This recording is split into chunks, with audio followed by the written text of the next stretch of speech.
I'm now going to rate all Eurovision winners this century. Are you in? It is Eurovision off-season and we're waiting for the countdown to the real party starts in Basel. There's so much going on, but if you're new to Eurovision and want to get a little bit into the competition, this is the ranking to see, because we're going through all the winners this century. If I am trashing your favorite, I apologize in advance. Feel free to abuse me in the comments. It's fine, we all have different opinions. I will share mine honestly. It is really interesting to go through all these winners. I will not do it in categorically or year by year. I will do a little mix. Wow. At the same time, I will show you what happened during the different periods. It will reflect back on music history in Eurovision, also explaining to you why we are where we are today. So if you're new to Eurovision, welcome. This is your introduction to some great art and the big stars of this competition. Please like and subscribe. It really helps this channel. Thank you. So much more content are coming for you guys. I cannot wait to this season. And also, if you're interested in the national finals, this is the place to be. Happy to see you here. And before we get into it, sit down, relax, and get some Eurovision history through your screen. We're going to start this off with the Eurovision queen, Loreen, with Euphoria.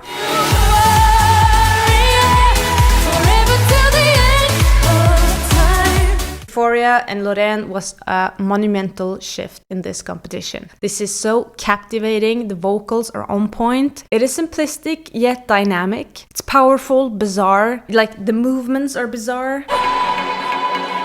But it attracts your attention. It is a risk-taking performance, both vocally and in the concept in itself. It is authentic, and I would say one of the most centered pieces that we have seen. The song blows you away. The stage show is so enchanting. Her little cheeky look in the camera, having contact with both the audience there, also the TV viewers. The dancing, lifting her in the end there.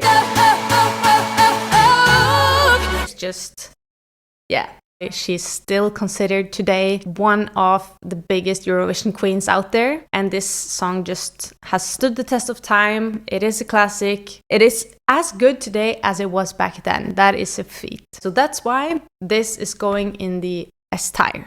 This is a great start on the top of this rating. Yeah, Loreen, we love you. We're tracking some years back from 2012 till 2008. Next up is Dima Bilan with Believe. Yes, I get something to believe in.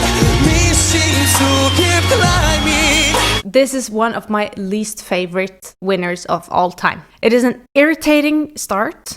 I'll be standing strong like a tree in the wind.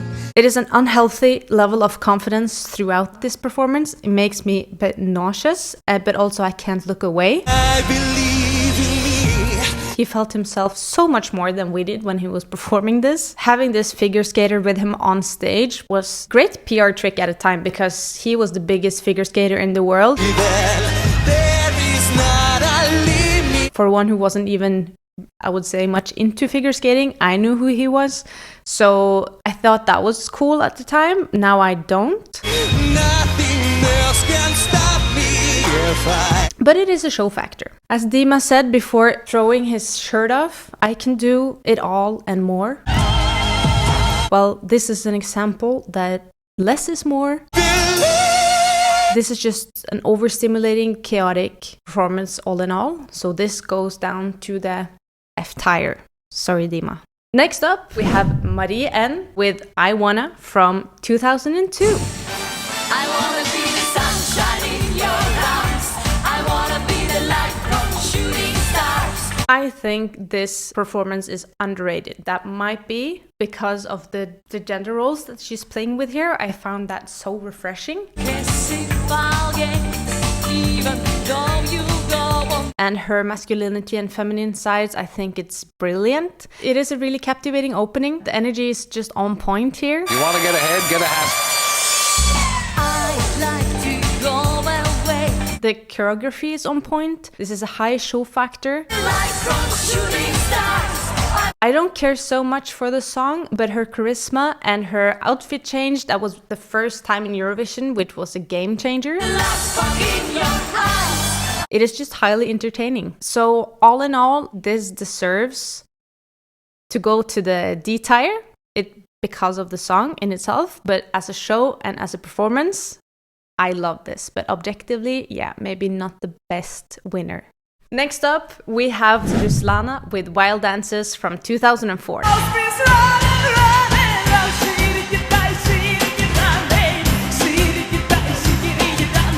One of my absolute favorites. This is a timeless song. Her energy, like the infatuating drums in the beginning, it just takes you.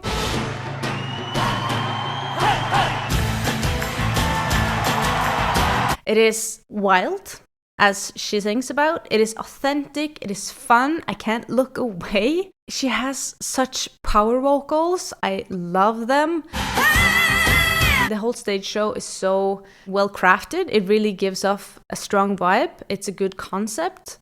She creates kind of this transcendent dimension. I can't really put it into words, but yeah, I feel like I'm transferred into some other dimension.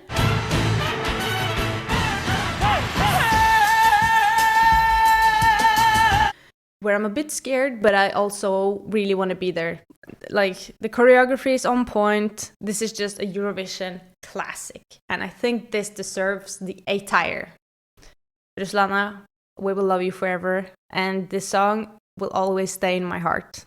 Thank you so much. Next up, we have the Olsen Brothers from 2000s with Wings of Love. Fly on the wings of love. Fly, baby, fly. It is a weird beginning. The mix of flutes and EDM was very new at the time and avant-garde. It probably was cool and interesting then, didn't stand the test of time, but they have a good melody and kind of gives off Disney vibes in retrospect. We also just have to include the weird auto-tune break that they have. On the wings of love, fly. They have a cute song, but it is an inconsistent production. It is easy to sing along to. It has medium charisma, so unfortunately it ends up at the D tier. Next up, we have Everybody with Tanel, Padar and Dave from 2001. Come on, everybody, and let it out and leave the moment here and now. Come on, everybody, let's hear the chest. This Estonian classic is extremely charming. Two of us will sing again. It is energetic, like throughout the performance. Are you ready? Oh, yeah! Yeah, two very, very charming guys standing there with awkward moves and just the best energy, and I just want to be a part of it. Roll the carpet from the floor. Carpet from the floor, yeah. So Their vocals work great also in the duet part. starlight from us, no, it won't fade. It is kind of goofy and infectious at the same time. It is 100% authentic. Now, round we go. It stood the test of time. It still makes people happy till this day. So that's why I will place them in the C tier. Well done, Estonia. Next up is 2003 entry with Sertab Erener with Every Way That I Can. Every way that I can, I'll die. One of the best openings of an Eurovision song ever.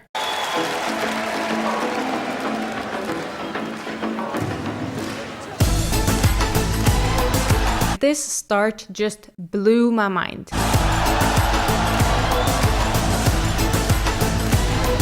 It blew my mind in 2003. It blows my mind today. This is such a powerful, strong beginning, and it brings out a part of me I didn't even know I had. But after singing this song, it kind of planted a seed, and now this has just grown into a big part of me, thanks to this Turkish entry and winner from 2003. The enticing start and the traditional rhythms just set the crowd on fire. She has high power vocals, the choreography is on point. There's a rap break, I'm not so sure how much I like that. I'm in love with you, all you want me to. You make me wanna, make me wanna, But, you know, nothing in the world can stop me. No, sir. I love the lyric, and it has become like its own Eurovision meme, kind of. Nothing in the world that can stop me, no sir. But at the time, I wasn't so fan. Now it just has kind of grown on me. Nothing in the world that can stop me, no sir. This is ethnopop on point. This was the part of the Eurovision history where ethnopop really came into being at the best and biggest numbers, where everybody loved, and that was what you could find in Eurovision. This is just a no-brainer of a winner, and it just stood the test of time with flying colors. So thank you so much. Thank you for this opening. Thank you for these costumes. And for that reason, this falls into the B tier. Just thank you for this song, Turkey. Next up, we're traveling to 2006, where Lordi took the stage with Hard Rock Hallelujah. Rock and roll angels, swing that hard rock, hallelujah. Demons and angels, only one have a right. This is just novelty through the roof. Captivating costumes, great show that they put on. The production is great, the melody is great, the progressions are amazing. Now baby, so all we need is lightning. But kind of a new genre to win the Eurovision. I believe that thanks to Wigwam, And you'll be gone. that participated the year before, and they did much better than people expected. It actually opened up for Lordi to win in 2006. I'm not sure if that is a popular or unpopular opinion, but you should check out Wigwam with In My Dreams so you can make up your own mind. Please tell me in the comment section if you agree or don't. Anyways, this is just a great song. I loved it at the time. I was so happy it won. Brought something fresh, something new, like, hey, we can play in the Eurovision. We can be different. It's fine, you know? It doesn't always need to be ethnopop. It doesn't always need to be a ballad. It can just be pure fun. As long as the music is good, as long as the quality is high, Lordi showed that good production or good concept always wins. I would also say the costumes here are on point, 10 of 10. The wings opening up. That's on my head. I was so scared, and I remember having nightmares of this keyboard player, but I kind of loved it at the same time. I was obsessed. For that reason, I would definitely put Lordi in the A tier. Well done, Finland. Next up, we're going to 2018, where Netta participated for Israel with Toy. I'm not your toy, not your toy. You stupid boy. Netta showed up with an interesting and very modern start.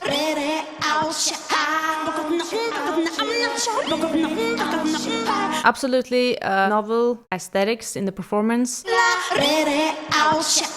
It was unexpected, it was intriguing. The chicken sounds took me off guard. Yeah, it is a memorable performance. It is a strong visual identity. It has the ethnic influences with EDM, pop, rap influences, very strong power vocals. But I don't think that the blend of genres work as good as it could be, and the song didn't really stand the test of time. So for that reason, I will put it in the D tier. Yeah. Next up, we're going to Greece from 2005. Helena Paparizou with My Number One. You are the one, you're my number one. Anything for you, 'cause you're the one I love. This is probably the most seductive Eurovision song to date. You're my lover, undercover. This was at the infectious ethnopop height of Eurovision, 2 years after Turkey won in 2003. And Helena is such a professional performer. She's centered, she's authentic, she has charisma, the choreography is on point. The props in the break is subpar. But, like, who didn't fall for her? I remember all the men in my living room watching this were just like... You're my secret passion and I have no other. We all just fell, basically. She was extremely seductive. She's a world-class performer, no doubt. And I think that Helena gave us a showcase of how to use sex appeal energy wisely and rightly. You're a fire and desire. It's not always about going there in the G-string and showing off your boobs. It can also just be through energy, and that is what she channeled, and it just worked. Also, the traditional ethnic Greek dance in this performance made me smell souvlaki and pita. It was just such a great way to showcase your culture, and yeah, what more could one ask for? This stood the test of time, and I am still seduced by her till this day. That's why I will place Helena at the B tire. Well done, Greece. Next up, we are going to 2010, where Lena participated for Germany with Satellite. I gotta tell you how I feel about you. This is a song containing of cool rhythms, awkward dancing, and yeah, she lost me after 15 seconds. When I wore him just the other day. Or actually, she lost me in the first 3 seconds, I think. Dancing awkwardly, not even to the rhythm. She sang with a nasal kind of voice. Ooh, I'm never gonna love you either way. She was having so bad pronunciation, I didn't know if this was an ironic song or not. Set the pace, you're taking fast, so I'll follow in your way.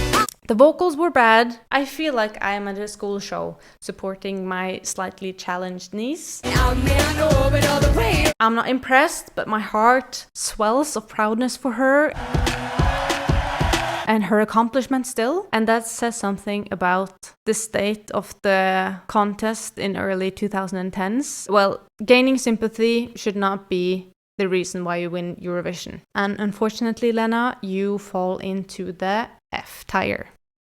Next up, I cannot be objective, Norway's 2009 victory with Alexander Rybak and Fairy Tale. I'm in love with a fairy tale, even though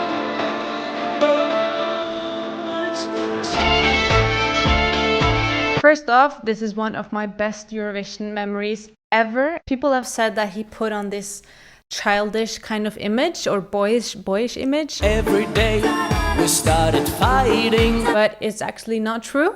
That is the way he is. This is one of the most authentic performances I've seen in Eurovision, and he really enchanted us all. Well, this starts with an impressive opening by the dance group Frikar, which brought the traditional Norwegian dance to this opening and also the whole performance. This is a high-risk choreography. Nowadays I cannot find her. I'm so proud that we could show off our traditional dance. Because it is quite cool and we don't see it that often, so we really appreciated that here in Norway. Alexander is such an authentic performer with this boyish charisma and great presence. Lose my mind He also has a very distinct voice and vibrato. if I lose my mind. This performance is just legendary. All in all, it stood the test of time. That's why we have to give Alexander Rybak and Fairy Tale S tire position. Spectacular performance. If you haven't seen it, check it out. It is quite a show.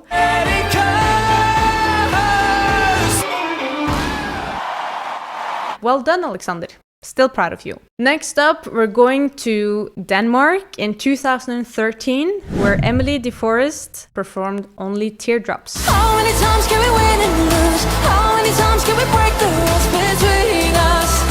Only teardrops Emmelie has good vocals. has come between us. This is a good melody. Start to guide us. Bare feet as true winner. It's such a shame. All in all, this is a good performance, but it's lacking a bit of an X factor in my opinion. Well, she's cute, the song is not bad, the staging plus the performance is okay, but I think that Eurovision from 2010 to 2015 was in a bit of a dump, like a bad period, and so this was the best that we had at the time. Anyways, there's nothing wrong with this, just nothing great either. Yeah, it's not very exciting, so that's why this ends up in C tire. Well, going back to happier times, where Serbia song Molitva in 2007 and won the contest.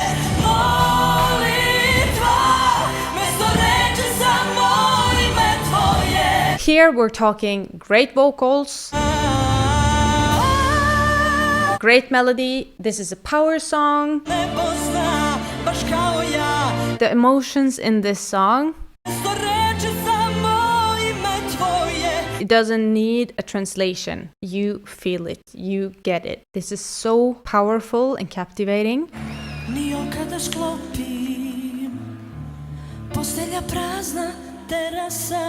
And grandiose at the same time.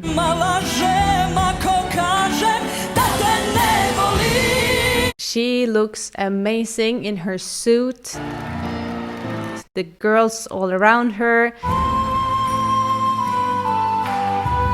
This is such a memorable performance. It is also like kept quite simple, and I think that is good. It doesn't need anything more. A very memorable performance. This grandiose, serious song, it's very impactful. Vocal quality is super impressive. Also very distinct. Yeah, it's just a solid, authentic performance. We remember it, we love it, it stood the test of time. So Molitva will of course go into the A tier. Next, we are flying a little bit ahead in time, and we're going to the winner from 2016, where Jamala participated with 1944 by Ukraine.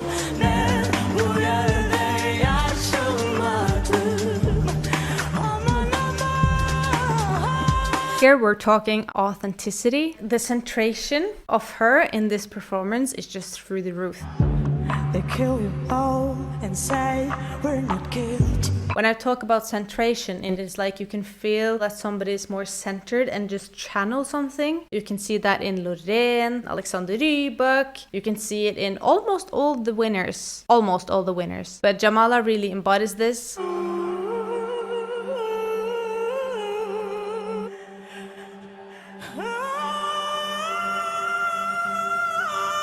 You really feel her pain in this song. The vocals are on point. This is just a great blend of genres and traditional elements.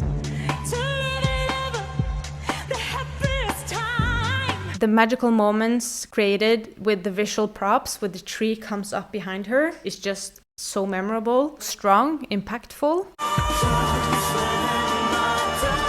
So all in all, a very visually impactful climax and a pain and a deliverance of the lyrics made her a really deserving winner. So Jamala, I will put this in the B tier. Well done, Ukraine. Next up, we're going to 2017, Salvador Sobral with Amar pelos Dios for Portugal. Meu bem, ouve as minhas preces. This performance makes me speechless. I just get goosebumps all over from start to finish. This is such a humble and vulnerable energy. Talvez devagarinho possas voltar a aprender. This is just pure art, pure flow, a beautiful melody. Cansado e sem nada para dar. It's dynamic, it's sensitive, it's unique. It's a transcendent moment we all shared. E não se ama sozinho. And this is the winner of the highest quality on all parameters. It's just the best entry of Eurovision through all time, period.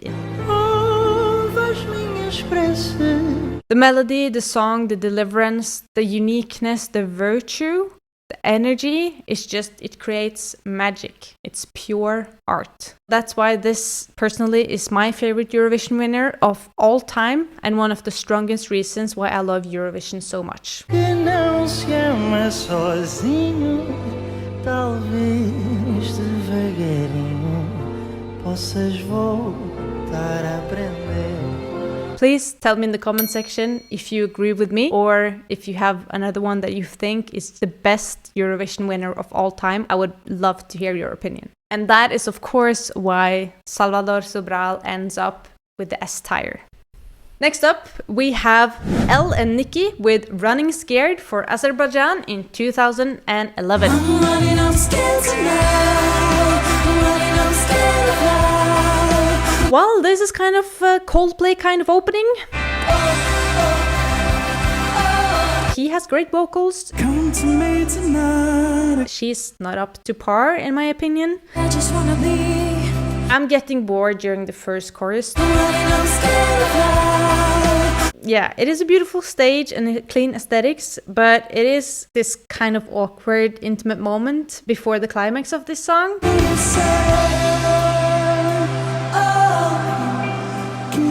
I I did not particularly enjoy that. Connection is just not really there. And I think it's a boring song. That's why this song comes or falls in the F tier. I'm sorry, Ell Nikki, but yeah. Next up, we have somebody that rose like a phoenix in 2014, namely Conchita for Austria.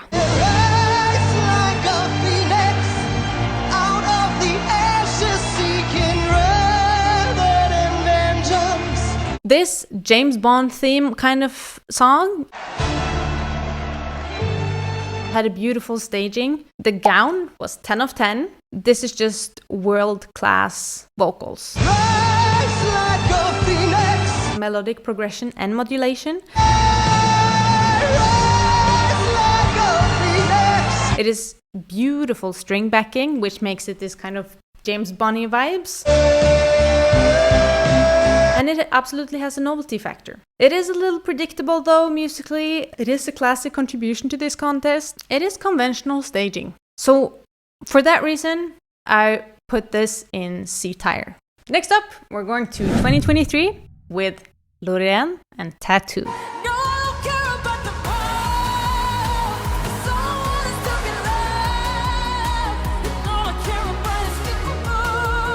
This marks a new era in staging. Concept-wise, this is why she's the queen of Eurovision. Nails dimensions, clarity, focus. She just always nails the whole package while having great vocals. The way she used the stage this time was also monumental and, era-changing, as she also did with Euphoria. This was a great opening of the song. She uses exciting props, beautiful aesthetics, it's novel, other dimensionally, with like runes and astral, futuristic, Pan's Labyrinth kind of influences.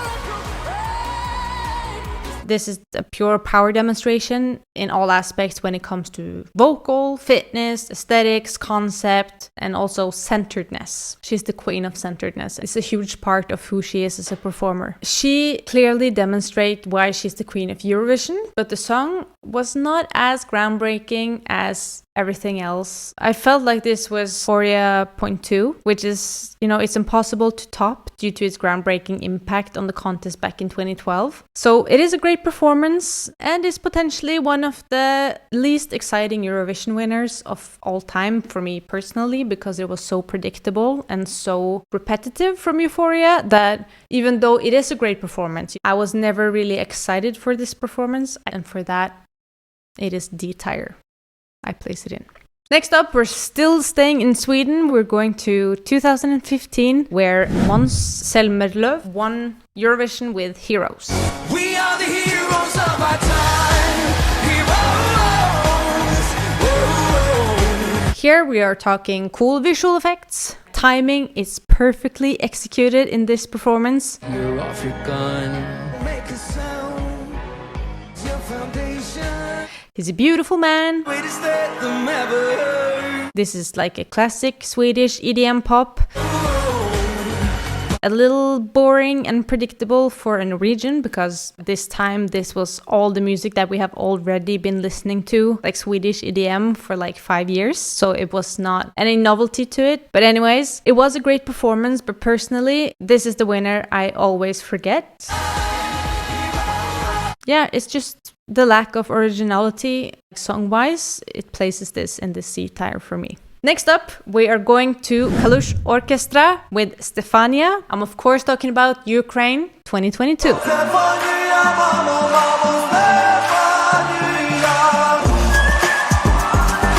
This traditional song opening is so impactful. And then you have this abrupt change to modern elements, to rap that works well and that grab the audience attention. The aesthetics is on point. It is a great blend of modern street style with, the traditional elements. And the crew is doing a great job here to hype the audience. You have the flute break.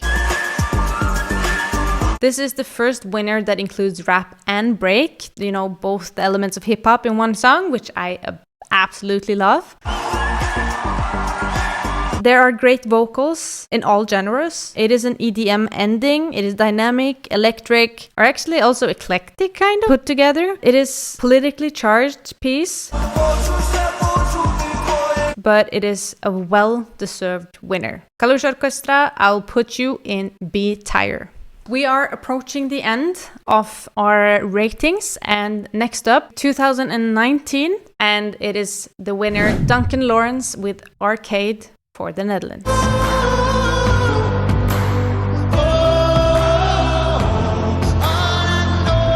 I will say sorry to start off with because this is just not my vibe at all. I never liked this song. I don't really know why. It just never hit me. I never had a connection to this song. It is a minimalistic stage show which works beautifully. It is world-class vocals. It is a nice melody. He delivers it really authentically. There's a great prop with the lighting, that where the ball falls, like that really works well. It is impactful, it's nice, it's like a nice climax to it. But personally, I never connected emotionally to this performance, and it's not my genre, and for that reason, I will have to place it in the C tier. I just find it boring, okay? Tell me in the comment section what you think about that. I'm not saying Duncan Laurence is bad. I'm not saying Arcade is a bad song. I don't hate the Netherlands. That's not what this is about. This is my personal ranking. So I have to be honest. I didn't emotionally connect with this. So that's why it's in the C tier. Next up, we're going to the winner of 2024, where Nemo won Eurovision Song Contest with The Code for Switzerland.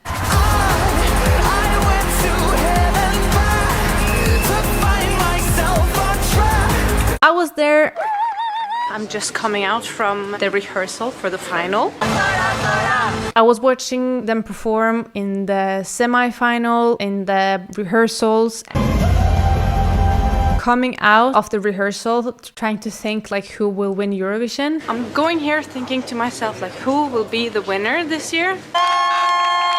I get winner vibes from Switzerland. I remember all of us said Nemo at the same time. 3, 2, 1. Switzerland! Oh. Just the feeling of who could win, Nemo absolutely popped up. Quick questions. Who do you think is going to win tomorrow? I think Switzerland might take this. And that is because like this minimalistic performance with the outfit on point, the risk involved in this, like both physically and vocally. It's ambitious and grandiose. It is vocal range, and what they can deliver on stage is just amazing. I also felt like the performance in itself reminded a little bit about Loreen from the year before because it was so clean aesthetically. That clearly works when you have a good song and you have a great outfit. Having a clean aesthetics on stage, it seems like a way to go. Like, just keep it in mind. Anyways, this was just the perfect winner for 2024. It was an important message to come through. Yeah, they just absolutely nailed it every time. Well-deserved winner.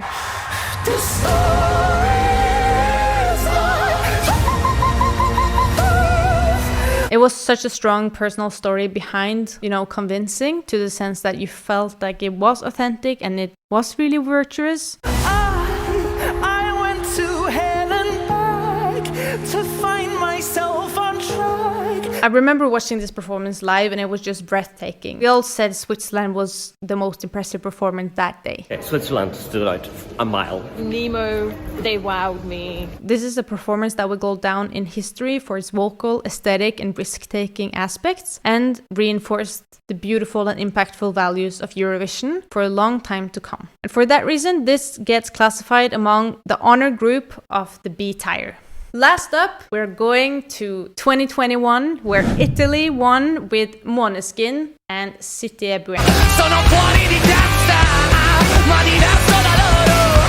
E tu sei fuori di testa, ma diversa da loro. Italy is one of my favorite Eurovision countries for more reasons than I have time to mention. If you're not familiar with Sanremo, Italy's national final, I know you're gonna kill me for calling it that. I highly recommend checking that out. You can check out Sanremo here, and you will probably understand why I am saying that Italy is one of my favorite countries in the Eurovision. Anyways, in 2021, Italy finally won Eurovision after years of bringing high quality performances. And this performance just hit it all. I remember the energy I felt the first time I saw this. It was just off the charts. Everybody wanted to be them, like they have this authentic vibe.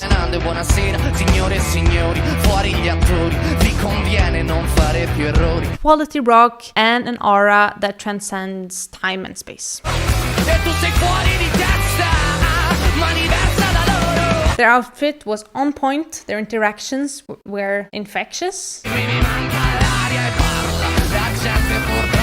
You just wanted to be a part of this kind of underground party. Måneskin went on to have enormous commercial success and showed why Eurovision can be one of the most effective platforms for bands to launch into global commercial success. This is personally one of my favorite aspects of Eurovision, getting to know smaller artists and follow their journey from zero to world fame, like Baby Lasagna, Bambi Thug, Luke Black, Alessandra, and Caria. Måneskin embodies everything I love about Eurovision, and that's why this is a clear S-tier and the perfect end to this Eurovision winners rating. I hope you have enjoyed this winner rating. Please tell me in the comment section if you agree or don't. I would love to hear what you think. If you enjoy this, if you like these songs, check out Eurovision, check out our channel, see what this universe is about, become a part of our community. Remember to like and subscribe. We really appreciate it. Thank you. That was my ranking. Please tell me in the comment section if you liked it, if you didn't like it. Please tell me what is your favorite Eurovision entry. And also, do you think that the quality in the Eurovision Song Contest has gotten better or worse over the years? Anyways, I love doing these videos. I love ranking. If you have any feedback on my ranking, please tell me in the comment section. Thank you. And I wish you a great day and see you soon. Bye! Do you own one of these? You don't? Well, these are Eurovision 2023 mugs, and they are unique collectible mugs. There are 40 mugs of each country that made it to the grand final in 2023. So start today and choose your winner and start your collection now.